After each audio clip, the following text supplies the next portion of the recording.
Bonjour, ici Catherine Saint-Laurent de la Casa de la Couture.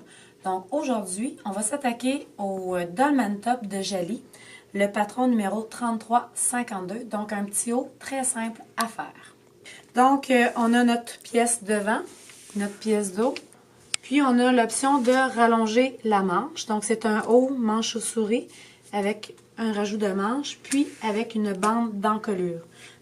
J'aimerais spécifier que la bande d'encolure est taillée sur le sens de la trame. Mais ici, j'ai utilisé un tissu qui est extensible. Si j'avais utilisé le même tissu que j'ai utilisé pour la chemise, qui est un tissu non extensible, j'aurais pas pu le tailler sur la trame. Il aurait fallu que je vienne le tailler sur le biais en 45 pour avoir du stretch parce qu'on doit épouser un rond et non une ligne droite. Donc, c'est super important. Si vous avez un tissu non extensible, il faut vraiment aller chercher le biais qui rend le tissu très extensible pour venir mouler l'encolure. Donc, pour commencer, on va mettre notre devant et notre dos endroit contre endroit. On va venir assembler nos épaules, puis ensuite la latérale. Mais comme je viens ajouter une manche, bien, je vais faire les épaules, je vais venir assembler la manche. Ensuite, on va fermer la manche et faire la latérale. Donc, je vais assembler le dessus des épaules à un quart de pouce de valeur de couture. Là, moi, je suis dans un tissu qui est non extensible, donc c'est pas du jersey knit. Fait que je vais y aller avec un point droit, puis un surjet pour faire la finition. Puis je vais aller repasser ma couture par la suite.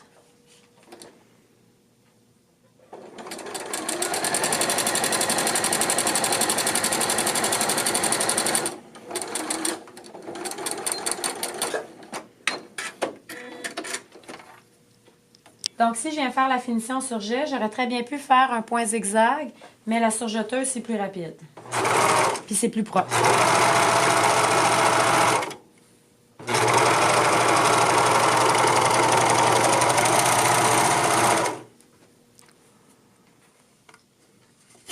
Donc ici, je viens repasser ma couture d'épaule vers le dos. Donc on peut voir, ici c'est vraiment mon dos, ici mon devant, parce que l'encolure est beaucoup plus prononcée dans le devant versus le dos. Donc on va aller poser la manche, le rajout de manche, si vous prenez l'option, ici dans la manchure. Donc je vais vous donner un petit truc, parce que moi je ne suis pas une fille qui aime épingler. Je vais plier ma manche en deux. Donc ici, c'est la tête de manche. Puis ce que je vais venir faire, c'est un tout petit triangle.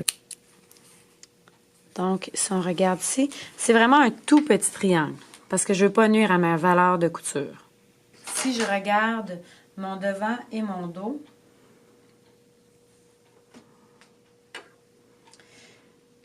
ici, c'est moins long que de l'autre côté. Donc, j'ai pris le milieu de la tête de manche, mais je vais venir prendre le centre parce que c'est pas la couture, le centre. Donc, je vais venir joindre ici mes deux bouts comme ça. Et ici, je vais venir faire un petit triangle. Donc, ça va être mon milieu de la tête de ma manche.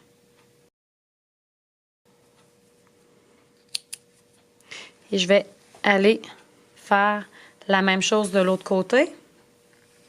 Donc, je joins ici. Je vais venir faire un petit triangle.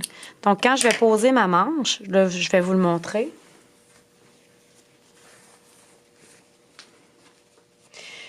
Petit truc, j'ai un tissu qui est non extensible avec un tissu qui est extensible. Donc, un jersey knit, puis de la rayonne. Je vais mettre mon tissu qui est extensible en dessous et non sur le dessus. Parce que le pied, si je faisais l'inverse, bien, il pourrait tout étirer mon stretch sur le dessus. Puis là, j'aurais beaucoup de difficulté à arriver. Donc, je vais vraiment mettre ma rayonne sur le dessus. Moi, ce que je fais toujours, c'est que je fais mon avance-recul, c'est en dessous de l'aiguille. Donc, je peux venir manipuler, puis il n'y a rien qui va se déplacer. Mon petit triangle.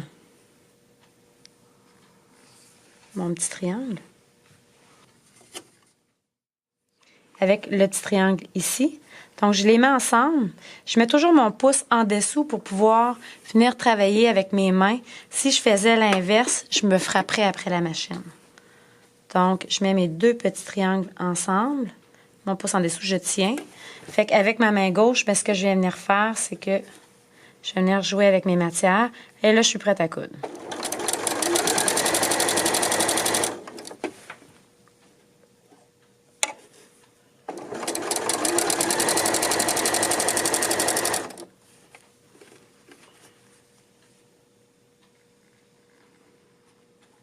Ma valeur de couture vers le dos.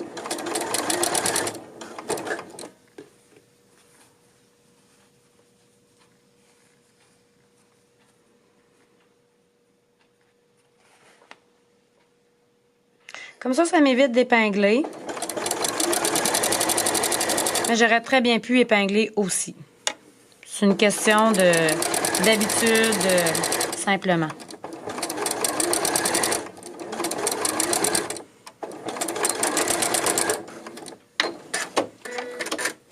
Puis là, ici, je vais venir faire la finition à la surjeteuse.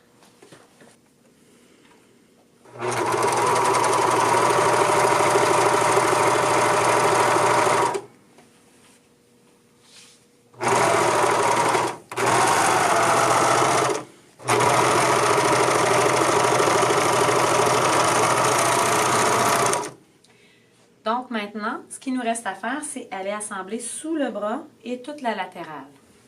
Ici, j'ai un jersey. Habituellement, le jersey, je l'assemblerai à la surjeteuse. Mais comme je vais aller dans la rayonne, je dois de faire un point droit. Donc, ce que je vais faire, c'est que quand je vais venir faire mon point droit ici, je vais étirer légèrement mon jersey parce que sinon, mon point droit va casser. On ne peut pas faire du point droit dans de l'extensible sans l'étirer d'abord, sinon c'est sûr, ça casse. Oui, c'est long, mais j'ai pas besoin nécessairement de me faire de repères puisque j'ai quand même un joint ici à faire. Je fais mon avance-recul, puis ici j'ai une petite courbe, fait que je vais quand même venir l'étirer un peu, venir faire ma courbe. Ensuite, je vais venir placer mes joints ensemble.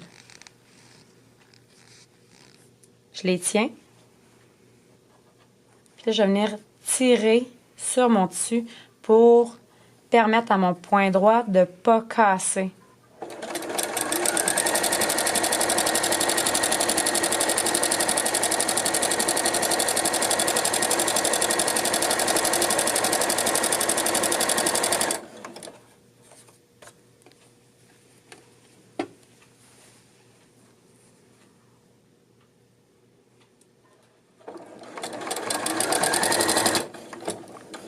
Ici, je ne viendrai pas coucher mon surjet comme on faisait à la surjeteuse, un par en haut, un par en bas, parce que la rayonne étant très, très, très mince, je peux me permettre de coucher mes 2 côtés.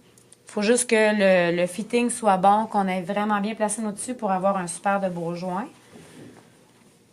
Puis ici, comme je vous ai montré tantôt, je vais prendre mes 2 bouts ensemble. Je les tire. Puis là, je veux dire, j'ai quand même un motif à respecter ici, là. Fait que c'est un bon point de repère aussi pour faire fitter les motifs. Donc, je viens le pouce en tour comme ça. Je peux lâcher le reste. Puis, avec ma main gauche, je viens placer. Là, ici, je ne veux pas étirer le dessus. C'est pas comme dans le jersey knit. Ici, je suis dans de la rayonne. Donc, je vais simplement suivre les griffes d'entraînement.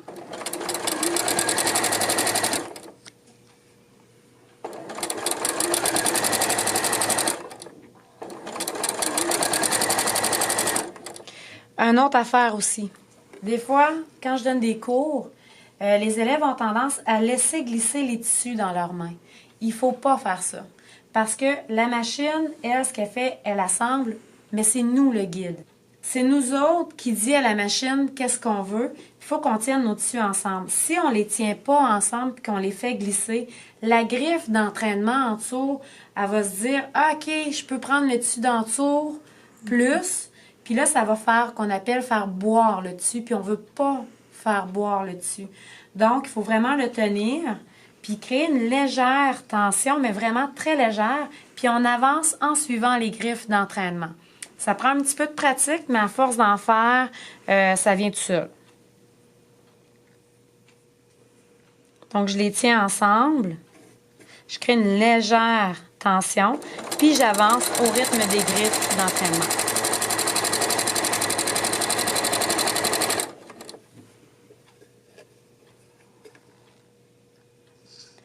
J'arrive pas pile poil, mais c'est parce que j'ai décidé de suivre mon motif. C'est quand j'ai taillé là, pour un petit 8 fort, là, c'est pas dramatique.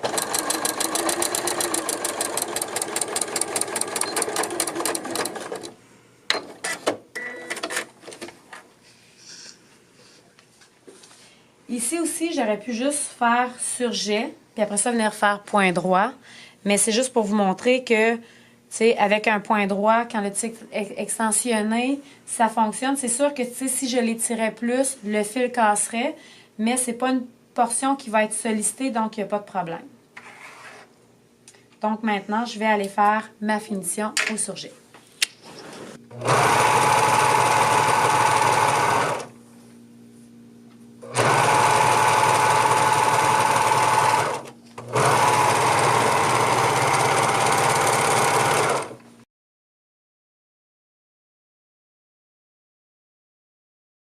Donc, on est rendu à poser la bande d'encolure.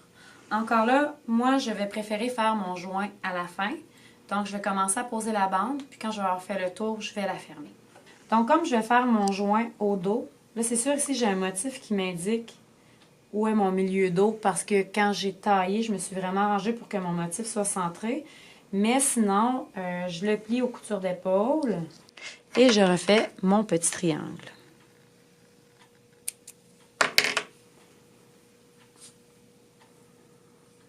Donc, la façon que la bande d'encolure est posée, c'est qu'on va venir la poser ici, sur l'envers. Je vais mettre l'endroit de ma bande. Donc, l'envers, on voit l'envers des deux côtés. Encore là, je vais partir ma couture un peu plus loin.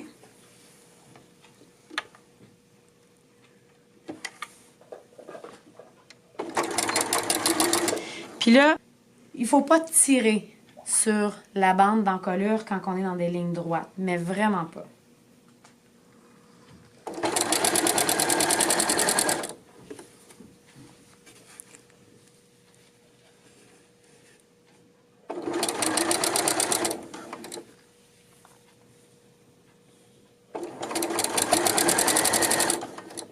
Tantôt, je disais, on ne pose pas du stretch par-dessus du tissé, mais dans ce cas-ci, oui, on va le faire puisque c'est la bande d'encolure. Mais on ne tire pas du tout, on fait juste la déposer, puis on suit.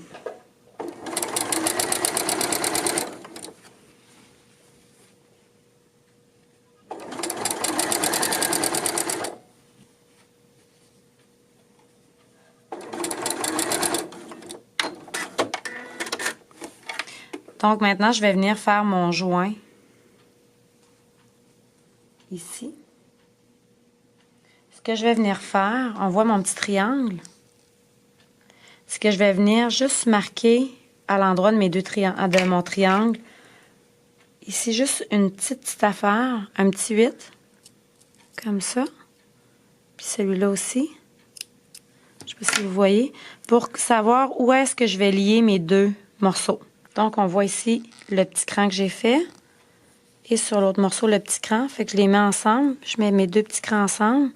Puis, je vais venir faire ma couture au point droit.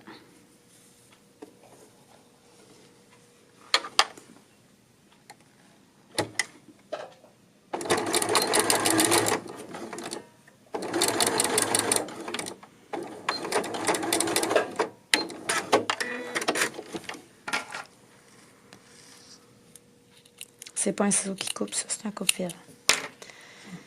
Puis, je vais venir écartiller mon joint au fer à repasser.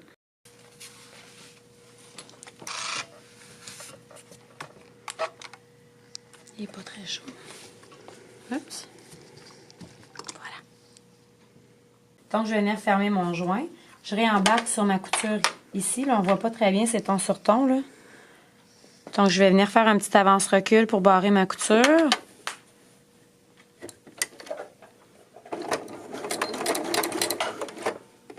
Puis, je vais venir jusqu'à mon autre couture faire un avance-recul dessus.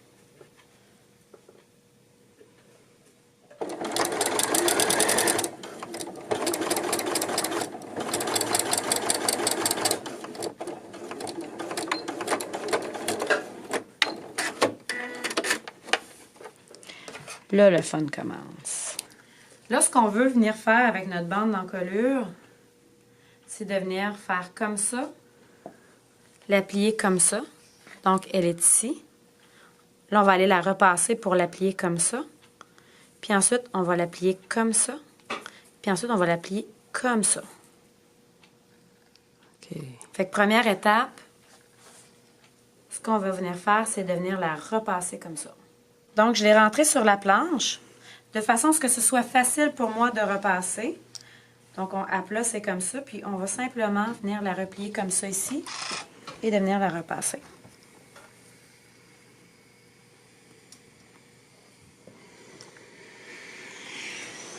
On va faire réchauffe beaucoup.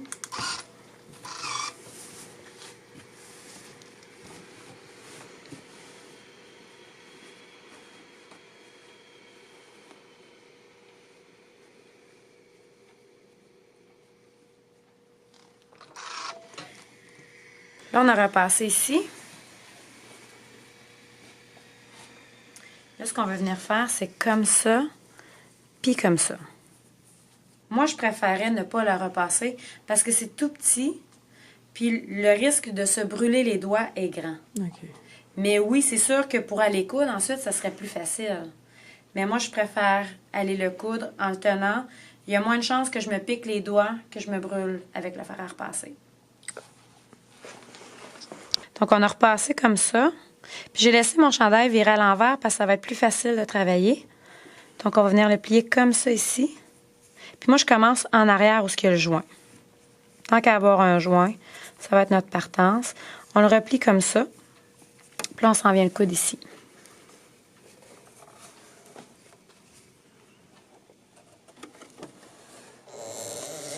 De là, l'importance d'avoir un pied marcheur, parce qu'on a plusieurs épaisseurs. Puis si on avait notre pied régulier, bien notre pied régulier pousserait tout notre tissu. Puis là, ça biaiserait, puis ça serait plate parce que, tu sais, on descendrait toutes les ceintures. Fait que, on coupe. Puis même, vu qu'on est dans plusieurs épaisseurs, je vais même utiliser la longueur de point à 4. Donc, on vient plier sur notre couture, puis on retourne.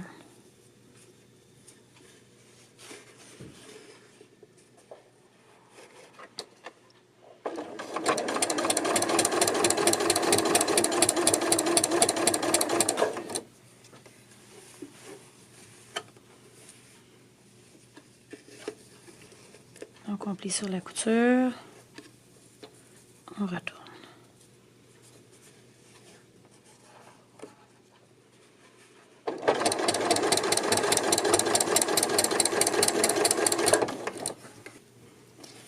On est dans l'encolure devant. Puis la courbe est plus prononcée. Je vais venir cranter mon... J'aurais dû le faire avant, là. OK. Je vais venir cranter dans ma courbe parce que j'ai peur que la rayonne ne veuille pas tourner puis qu'elle tire. Fait que dans mon encolure ici aussi, où ce que le rond est plus prononcé, je vais venir cranter. Juste la rayonne.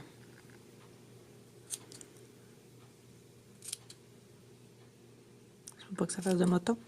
C'est que quand je vais retourner ça comme ça, je veux pas que la rayonne attire sur ça parce que la circonférence est plus petite ici que là. Puis ça aurait tendance à venir tout friper. Puis ça, on travaille fort, là. On veut pas que ça arrive. C'est par prudence. Mais vraiment juste la rayonne dans la partie très courbe.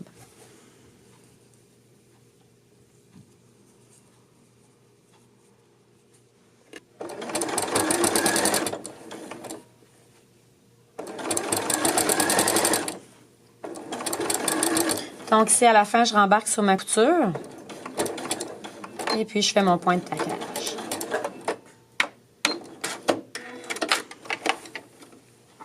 Donc, je vais la tourner pour vous montrer.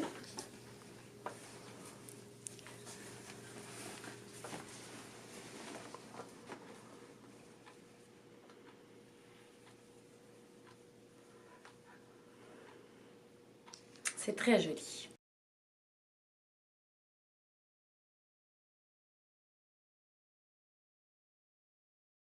Donc, petit truc pour la bande d'encolure. On pourrait très bien venir découper le patron et venir découper notre bande d'encolure au ciseau. La problématique, c'est que ça peut créer des largeurs un peu différentes tout au long.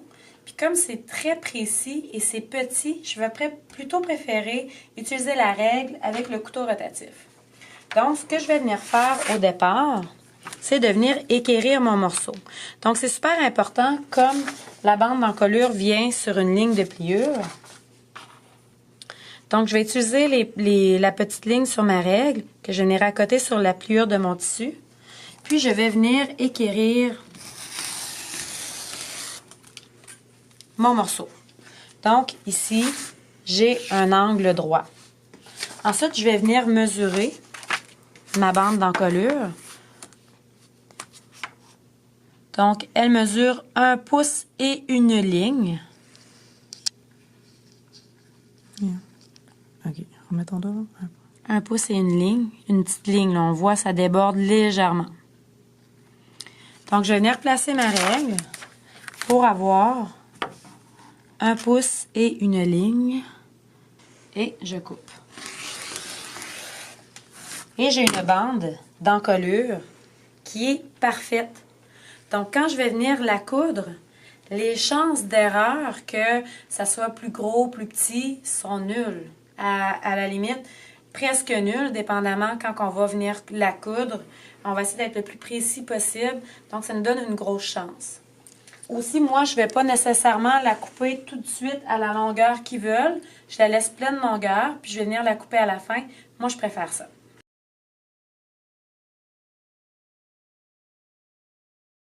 Quand on est dans un tissu tissé, c'est super important de repasser. Dans les jersey knits, oui, c'est préférable, mais bon, on pourrait se permettre de s'en passer. Mais les tissus tissés, on les repasse, ça tombe super bien, puis ils tiennent super bien. Là, il faut qu'on vienne faire notre ourlet dans le bas.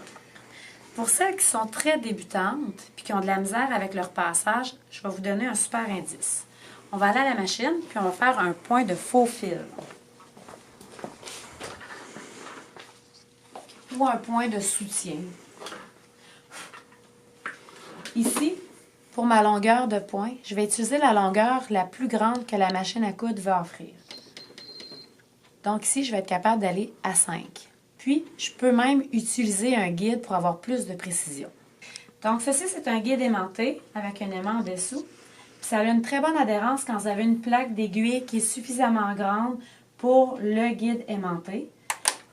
Donc, moi, je veux repasser mon ourlet à 1,5 pouce. Donc, je le mets de façon comme ça ici pour avoir la largeur que je veux avoir. C'est que je vais accoter mon tissu dessus comme ça. Puis, je vais garder le tissu à côté comme ça. Ça veut dire que si je vais coudre puis je fais comme ça, ça ne sert à rien de l'utiliser. Il faut vraiment que je vais le faire frôler. Puis, comme je n'assemble pas rien, je vais laisser glisser le tissu.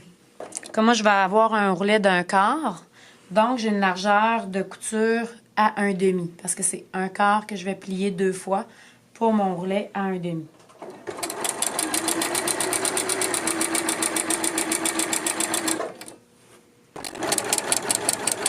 Là, il n'y a pas d'avance-recul. C'est un fil, c'est un point que je vais défaire tantôt. Fait que là, je vais aller au repassage. Je vais venir plier le tissu sur la couture que je viens de faire. Donc, c'est un beau point de repère pour venir faire mon ourlet.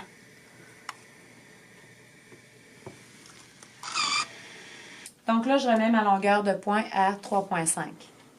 Parce qu'à 5, ça serait complètement inutile.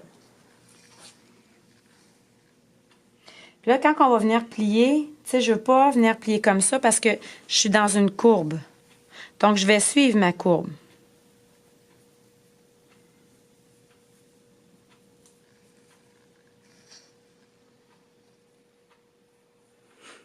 Comme ça. Et j'y vais.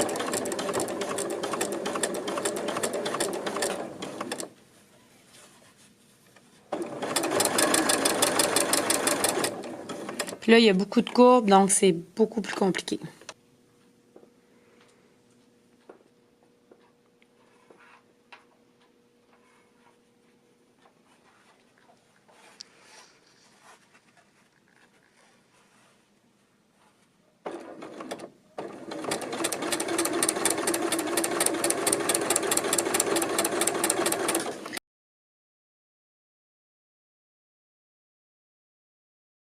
un autre petit truc, du ruban double face au fer, donc à coudre.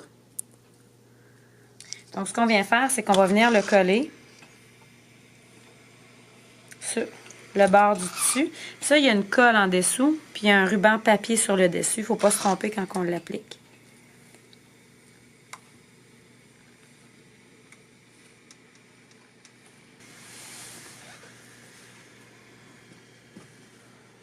On va venir le repasser comme ça va être beaucoup plus facile pour nous tantôt.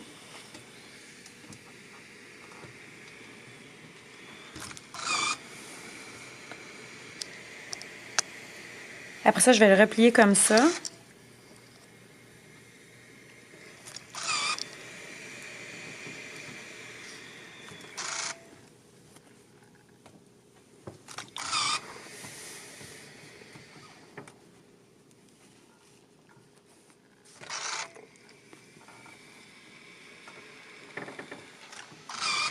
Ensuite, on va venir enlever la pellicule. Il y a comme une colle. Là, c'est important de ne pas partir avec tout. Donc, on essaie de séparer la colle de la pellicule. Comme ça.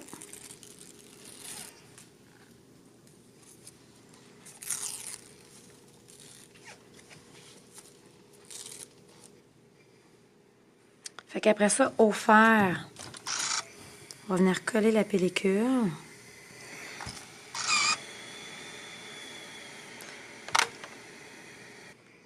J'ai enlevé la vapeur parce que la vapeur, ça pourrait faire décoller la colle.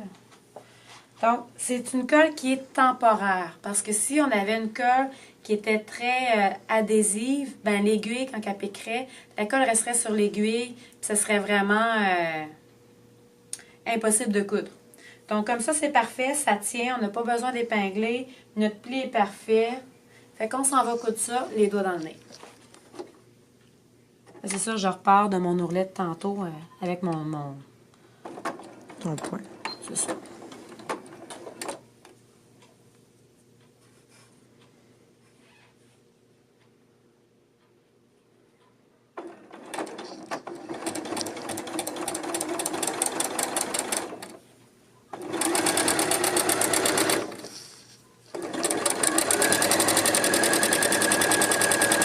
Donc là, c'est super facile parce que tout est là. Tout se tient tout seul. C'est magique. Parce que ça va tellement faire une couture qui est stable. Ça va tellement être plus beau. T'sais, si je compare à tantôt, j'avais de la misère à faire une ligne parfaite. On va comparer les deux.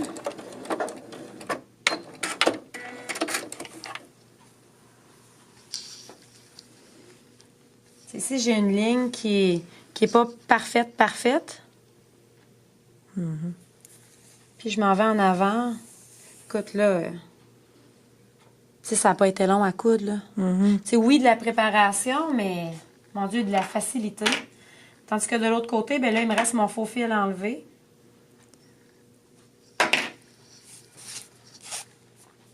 C'est quand même pas compliqué à enlever un faux fil.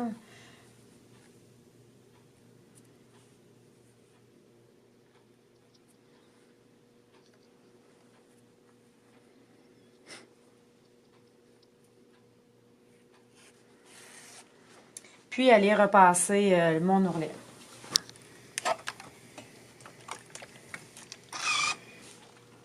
Fait qu'on a un bel... tu vois, en avant, c'est avec la colle, puis en arrière, c'est sans la colle. C'est plus beau avec le double face. Là, je vais repasser mon encolure, puis ensuite, je vais faire la finition du bas de manche à la recouvreuse.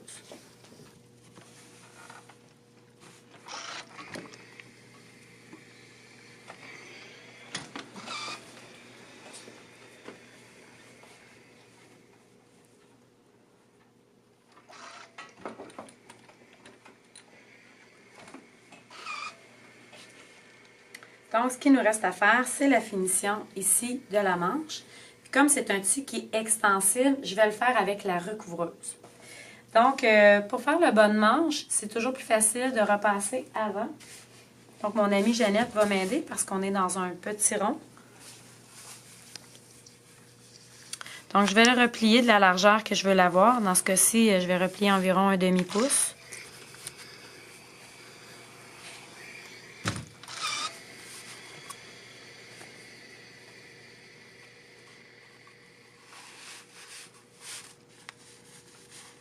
Puis quand c'est à la serre comme ça, c'est toujours plus facile à repasser parce qu'il se tient tout seul.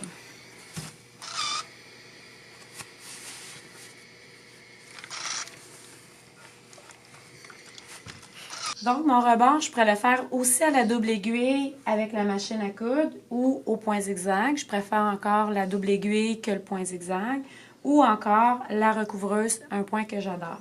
Quand on travaille avec la double aiguille ou la recouvreuse, c'est sûr qu'il faut travailler sur l'endroit. Je préfère travailler avec ma manche qui va être à l'envers pour travailler sur l'endroit parce que ça va être plus facile que si j'avais à travailler comme ça. Je vais partir sur ma valeur de couture qui se trouve être le sous la manche. Je la rentre en dessous. C'est important quand on travaille avec la recouvreuse d'avoir le dessus où ce que les griffes vont être partout. Des fois, je dois faire un roulet très mince. Puis là, c'est sûr que ça l'avance très mal parce que la griffe, elle n'a pas accès à tout le tissu. Donc, comme ça, c'est super. Ça va vraiment bien aller. Donc, pour avoir un ourlet qui est stable, ben moi, je me dis, OK, j'ai un petit débordement de tissu. Je vais garder le petit débordement de tissu tout le long. Donc, quand j'arrive à l'approche, je viens couper mes fils de départ.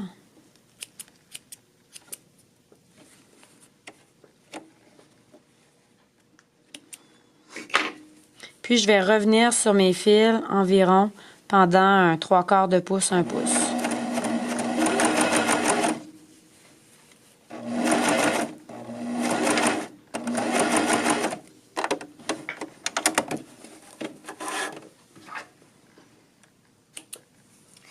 Voilà, donc je suis revenue sur ma couture.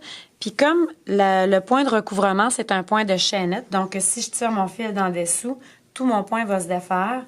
Je vais venir au point droit, taquer sur mes coutures.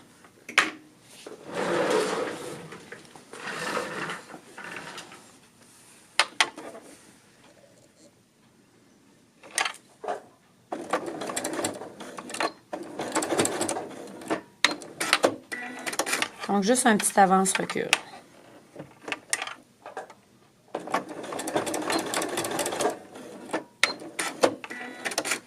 Donc, mon point de chaînette est barré. Ça me fait une super de belle couture professionnelle qui est extensible. On fait ça pour les 2 manches. Tadam!